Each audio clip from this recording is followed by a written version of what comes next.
Today, I might be facing the toughest mental challenge I've ever had to deal with. Facing the crowds of Grays and Torreys Peak. To catch you up to speed, just about a mile and a half into the hike here, and gonna be taking Kelso Ridge. This is without a doubt one of the most popular pair of 14ers in the state of Colorado. I'm here on a Thursday, and the parking lot at 4:30 a.m. was still chock full of cars. I get asked all the time about road conditions. The Grays Peak road here is a complete wild card. So there's days like today, my Subaru Legacy made it up to the upper trailhead, and then there's days where you're gonna need a 4x4 car. So do your best to research what that looks like when you plan on hiking. This loop is just about 7-ish miles round trip, and if you park at the lower trailhead right off the highway, that adds about 6 miles of hiking, so 13-ish. Haven't missed much to this point, just been taking the extremely well-defined trail up to Grays Peak. It always makes me laugh when there's cairns this big on a trail like this. Like, this wasn't sign enough that this is where you need to go.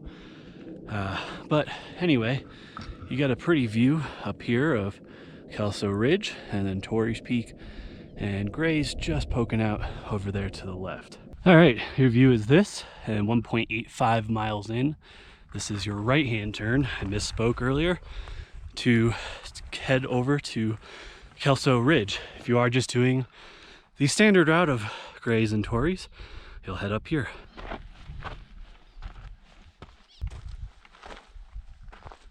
Old mine shaft here, pretty cool. I always love looking at these things.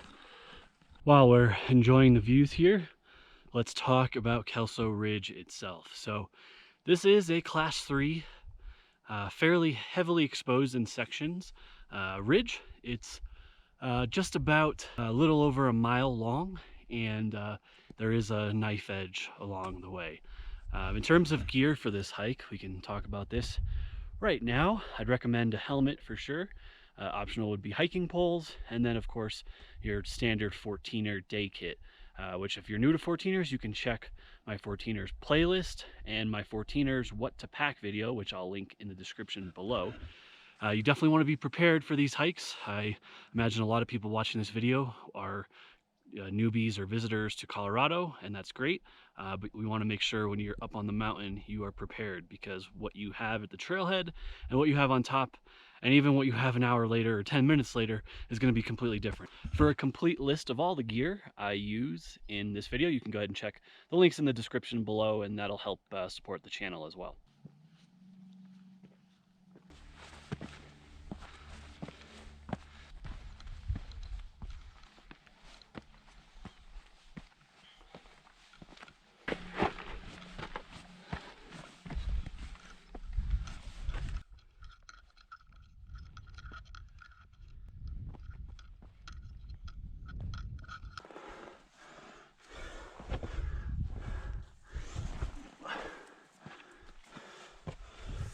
Looking down, the first little challenge there.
mean, so far, if you want my honest opinion, this is pretty bland in terms of how everyone kind of hypes it up. I'm not saying it's not like a class 3 hike. There's definitely been class 3 sections, but I don't know. A lot of it's just been kind of hiking on this dirt here, and from what I understand, it's going to be like this for quite a bit longer. So I'm doing this hike because all you guys have been requesting it forever, but so far it's a bit of a hype beast, I think.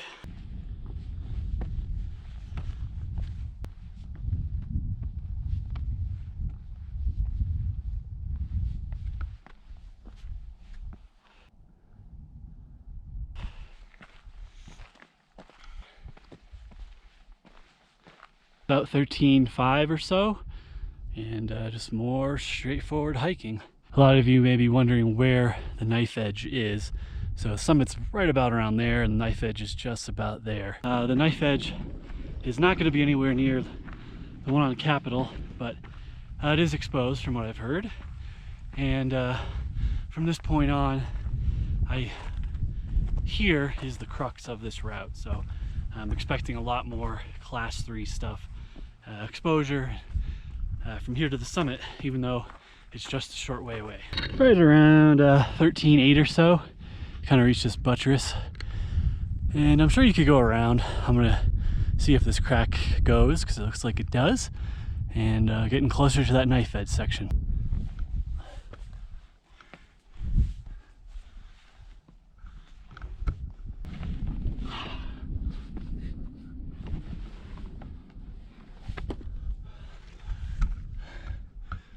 Oh yeah, it goes.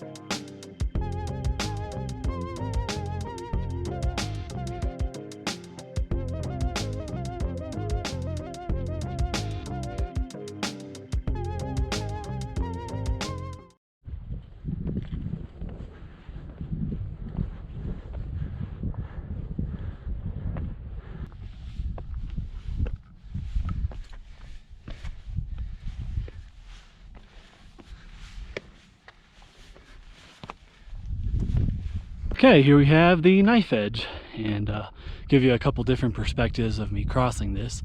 It's probably 30 or 40 feet long. As you can see, there's definitely workarounds. You can kind of go low if you wanted to. If you really wanted to avoid it, the right side is probably your best bet. The left one kind of goes down into Dead Dog Couloir, which is nasty dirt, so you don't want that. And after that, summit of Torreys Peak is a short distance away here.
Well, that was pretty fun.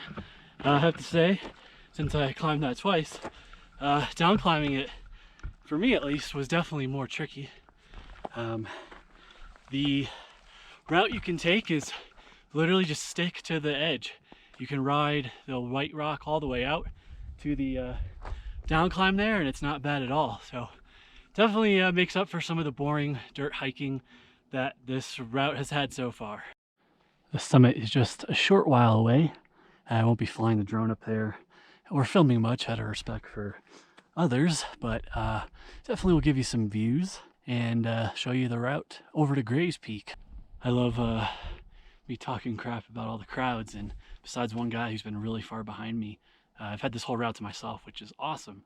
That'll change immediately as I get to the summit of Torreys, I know that. Top of Torreys Peak here, and I was talking the whole time about how it's going to be a disaster up here, but it's just one other hiker, Zach, and his dog Maple, and me. We got some other people joining us here shortly, but yeah, pretty happy. Gray's, I can see, is going to be a clusterfuck, but that's okay. The views today, pretty good actually, considering the smoke. You can actually see down into Dillon and over to Holy Cross, but visibility is pretty good, all things considered. So next up, just going to hop over to Gray's Peak and then take that standard route down.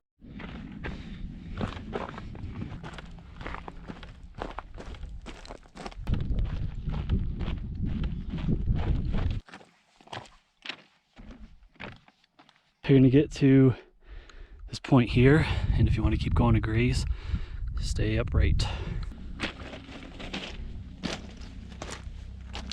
I'm just going to leave this here. Hikers that are going up get the right of way.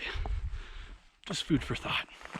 If you've never seen my videos before, I'm very liberal on dogs. I have a full write-up on every hike in the link in the description below, where I talk more about everything about this hike, including dogs.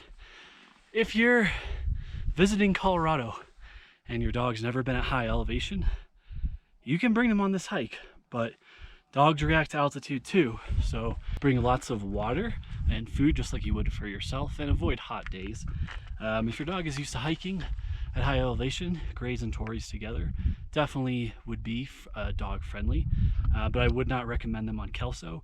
Honestly, you could probably bring them up like 90% of it, but that knife edge, I just wouldn't feel comfortable bringing Juno on it.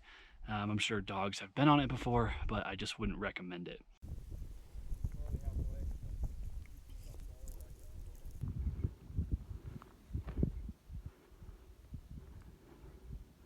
Leaving the summit of Grays, almost ate it. Very crowded up there, and a lot more people coming, so my time on the summit is very short. Good views though. I'm gonna try to jog down this a bit, get through all these people, and we'll see you back at the car. About halfway down the ridge here, if you did just want to go to the saddle or to Torreys, you can kind of break straight up and then up to the summit. Otherwise, you're going to take this tight switch back here.